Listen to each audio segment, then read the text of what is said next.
Hi there, hello everyone, it's Laura here. I've got another Mood of the Nation update for you. We start with optimism, which sits at 29. Now, that is a tick up on last week and the week before, but as always, the bigger picture is important here and it remains under pressure. Just look at that year on year. Where's the pressure coming from? Well, a sense of economic slump, of the storm of the world around us, is making us live quite a small and controlled life.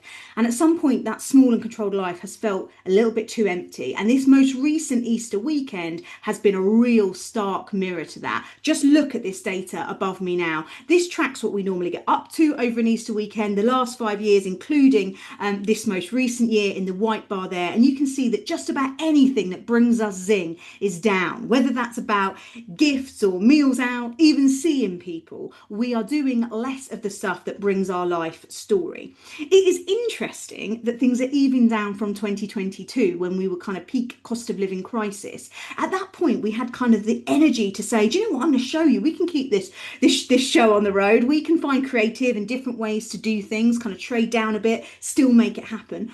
We have really lost the kind of appetite and energy for that. It is much more about letting it pass us by, and that is having an impact. Normally, long weekends would give us a real kind of boost. So, the last few years, we would see net optimism lift on average around 5% over a bank holiday weekend. This most recent one, just 2%. So, there is a sense of the kind of wind being taken out of its sails. And here's the real sting: we've done that. We've lived a bit smaller, we've cut back, we've thought really cleverly about decisions that we're making and purchases we're making, and yet we're not seeing an upside. In fact, we're eating into our savings. Savings are thinning across just about every income group. We're also climbing on, I've missed a payment recently. So there is a sense of working really hard for very little to no headway.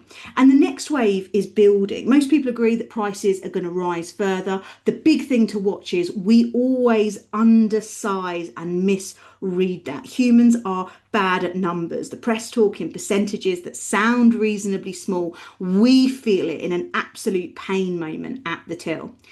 So what does this mean for brands?